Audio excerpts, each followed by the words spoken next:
Bom dia a todos. Em primeiro lugar, agradecer ao convite dos organizadores para estar aqui neste evento. É um prazer sempre estar aqui, já acho que é a terceira ou quarta vez que eu venho para o Etanol Summit. Minha apresentação vai tocar diversos pontos que o Reginaldo falou, talvez com um pouco mais de detalhes e outros com menos detalhes, mas muito alinhado com as colocações que a Abracel colocou. O primeiro ponto que eu trago é uma fotografia da situação da associação em abril, fechando o mês de maio de 2019. Nós temos 8.105 associados e eu daria destaque para duas categorias. A de produtor independente, que estamos com quase 1.400 usinas e geradores, dos quais 276 são de biomassa e já estão em operação comercial. Essas 276 usinas têm uma capacidade instalada de 12.800 megawatts. Fazendo uma comparação com Itaipu com as duas máquinas de reservas está com 14 mil. Então, o setor de biomassa tem quase uma Itaipu já instalada em operação comercial no Brasil. O segundo segmento que eu queria destacar é dos consumidores livres. E aí já abro um gancho para aquela fala do Reginaldo, que é uma oportunidade muito grande de negociação desta fonte. Nós temos 6.255 associados, mas, na verdade, são quase 14 mil unidades consumidoras. Muitos associados têm 2 ou 3 unidades consumidoras e unidades consumidoras de médio e grande porte. Então, isto é um segmento que deve ser explorado pelo setor de biomassa. Aqui eu mostro a operação daquelas 276 usinas no ano de 2018 e início de 2019. Aqui fica bem clara aquela questão da sazonalidade das usinas a biomassa. Talvez aquela fala inicial do Zilmar dizendo que existe uma biomassa no campo, talvez ela possa ser utilizada para atenuar um pouco essa sazonalidade, principalmente nos meses do início do ano e os 2 últimos meses do final do ano. Mas o fato é que, pelos motivos que o Reginaldo já falou também, a situação do setor elétrico e a situação da economia brasileira, nos últimos anos o segmento de biomassa tem crescido pouco. Isso pode ser confirmado pela pequena diferença, pequeno aumento de produção das usinas no ano de 2016, 17 e 18. Então, um crescimento muito pequeno, dado o histórico e a tradição desse segmento tinha no setor elétrico. A principal fonte de biomassa continua sendo, e vai ser, acho que sempre será, o bagaço de cana-de-açúcar, com 65% neste ano e no ano passado 66% de participação. O licor negro é outra fonte associada à indústria do papel e celulose que tem 22% de participação. As demais fontes são muito pequenas. Então o foco realmente do segmento de biomassa tem que ser no bagaço de cana, de açúcar e no licor negro. E aqui eu vou destacar aquele quadro que o Reginaldo falou. Realmente esse aqui é o resultado da nossa liquidação do mês de abril de 2019, que foi feita agora no dia 6 e 7 de junho. O total contabilizado é de 9 bilhões. Eu não vou passar pelos valores todos, mas vamos falar um pouquinho desses 7 bilhões que está represado aqui sob liminar. Isto aqui foram as usinas hidráulicas que procuraram o judiciário pedindo uma proteção contra a baixa produção das usinas hidráulicas. E este segmento, o segmento da biomassa, que é bastante dependente da natureza, das estações chuvosas, sabe muito bem que é uma atividade de risco. Da mesma forma, a produção das usinas hidráulicas é baseada no risco hidrológico, risco de ter um bom período úmido ou um período úmido ruim. E desde 2014 até este ano, nós temos tido períodos hidrológicos bastante desfavoráveis. Algumas dessas usinas, e as principais delas, procuraram o judiciário e têm uma proteção de 100%, tinham uma proteção de 100% do risco hidrológico.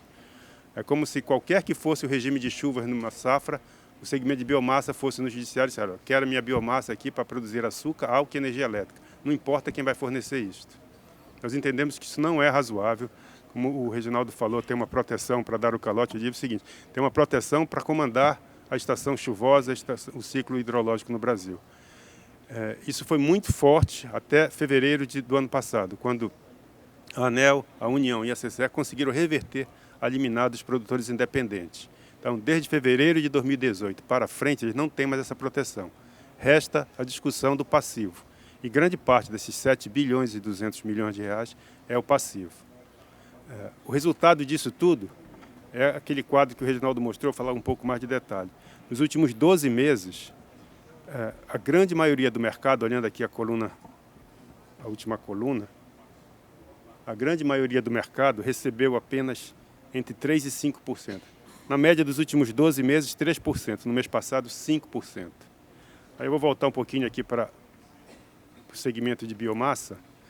O segmento de biomassa ele faz contratos, 2/3 da sua energia é contratada no Mercado Livre.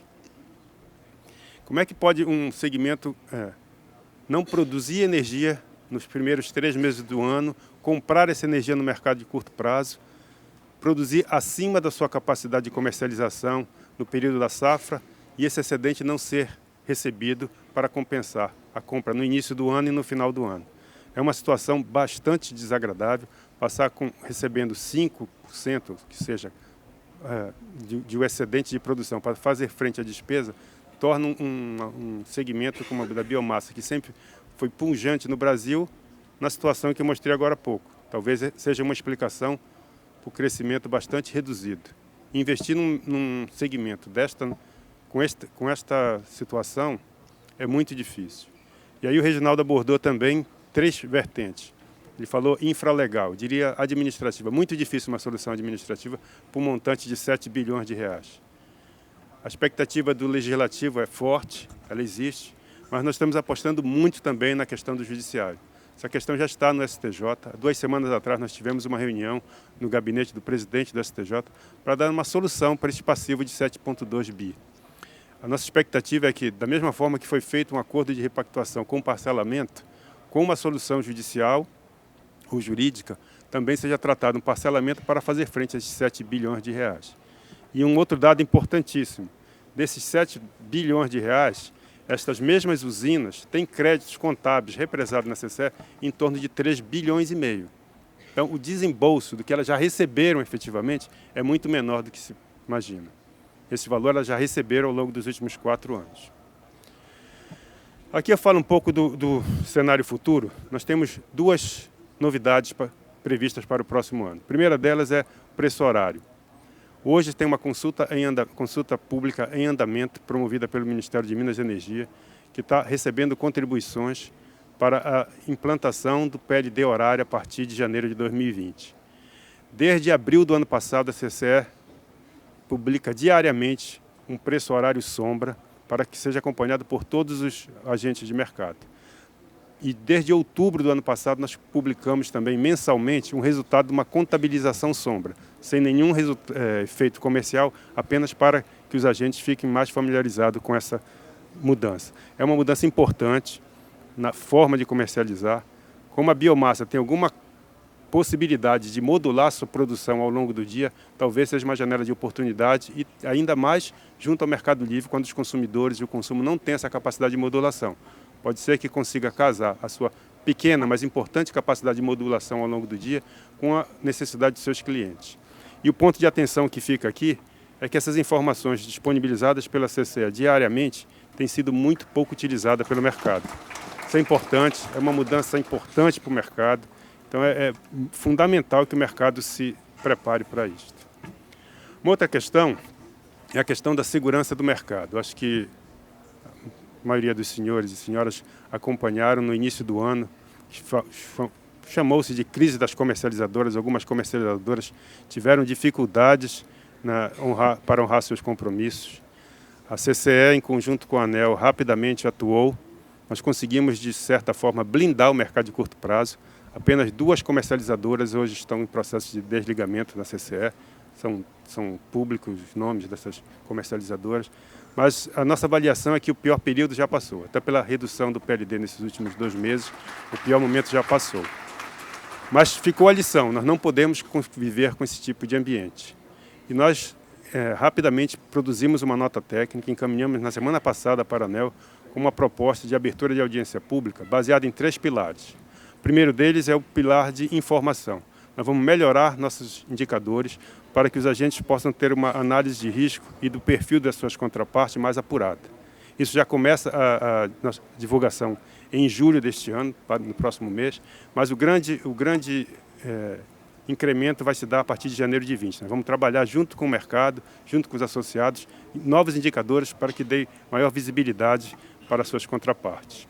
O segundo pilar são os critérios de participação.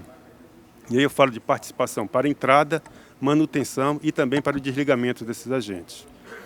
Hoje, só para ter uma ideia, se um gerador ou um comerciante, um vendedor, qualquer que seja ele, qualquer natureza, deixar de honrar seus contratos, ele pode fazer isso durante 3 ocorrências simultâneas, ou seja, 3 meses consecutivos, ou 4 no espaço de 12 meses. Isso, no nosso entendimento, não é razoável. Nossa proposta é que, tendo uma falha, uma falta de entrega e prejudicando a contraparte no mercado de curto prazo, esse agente seja desligado dentro do devido processo legal. E o terceiro pilar, o mais importante, é que nós estamos mudando a nossa forma de apuração. Nós vamos fazer uma chamada de margem semanal ou uma apuração semanal. A contabilização e a liquidação ainda continua mensal, mas com esse sistema nós conseguimos pelo menos reduzir em 1/4 o eventual impacto que hoje se dá em base mensal para a base semanal. Nós já fizemos um evento junto com a ANEEL, com o Ministério, aqui em São Paulo, com a participação de diversos agentes, apresentamos essas ideias. Alguns agentes reagiram, outros concordaram, mas faz parte do processo. A ANEEL está estudando a nossa nota técnica com a nossa proposta e deve abrir, ainda no mês de julho, uma audiência pública para discutir essa questão. O fato é, a proposta é para implantação a partir de janeiro de 2020. Queria indicar 2 datas para os senhores. Primeiro no dia 26 agora, na próxima semana, nós teremos um evento que vai discutir as regras comerciais para o próximo ano e também a implementação da chamada de margem semanal, isso que eu acabei de falar. Também, no mês de julho, com base naquele grupo de trabalho que o Reginaldo falou agora há pouco, do Ministério de Minas e Energia, nós vamos ter um evento sobre formação de preço. Tá? Vamos chamar alguns especialistas brasileiros para discutir formação de preço. É uma contribuição para a modernização do setor elétrico. Já estou encerrando, estou acabando aqui. O tempo está esgotado. Aqui eu falo do crescimento do mercado livre. Nos últimos 5 anos, o mercado livre cresceu 242%. Hoje está com 70% no regulado e 30% no livre. Existem estudos que, com as regras atuais, esse percentual pode passar para 60% a 40%. Então, tem uma possibilidade muito grande do segmento de biomassa para comercializar energia no mercado livre. Da mesma forma, no mercado regulado, onde a biomassa comercializa 1/3 da sua produção, o Ministério de Minas e Energia inovou e lançou o cronograma de leilões até o ano de 2021. O próximo evento é agora no dia 28 de junho, o leilão a -4, e nós já temos 19 projetos de biomassa cadastrados, totalizando pouco mais de 1.000 megawatts de capacidade instalada. Aqui eu faço as minhas considerações finais, priorizando sempre a solução do GSF. A judicialização do risco hidrológico atrapalha e atrapalha muito o desenvolvimento do setor elétrico e também da indústria brasileira. Nós temos 2 evoluções importantes previstas para o próximo ano. Primeiro é a implantação do preço horário, que é uma mudança significativa, e a segunda é dotar o mercado brasileiro de maior segurança. E aquela proposta, com os 3 pilares, no nosso entendimento, aumentará ainda mais a segurança do mercado livre. E, finalmente, destacar as oportunidades que existem hoje. 2/3 da energia é comercializada no mercado livre, um mercado livre que tem crescido bastante. 1/3 no mercado regulado, com cronograma de leilões já estabelecido. Então, vejo como um momento importante, talvez a economia brasileira ainda não dê os sinais de recuperação que nós gostaríamos, mas existe uma oportunidade para comercializar, principalmente no mercado livre, tendo em vista que a demanda das distribuidoras tem sido bastante reduzida nos últimos anos. Eu encerro por aqui, Zilmar, desculpa passar um pouquinho do horário, mas obrigado pela atenção.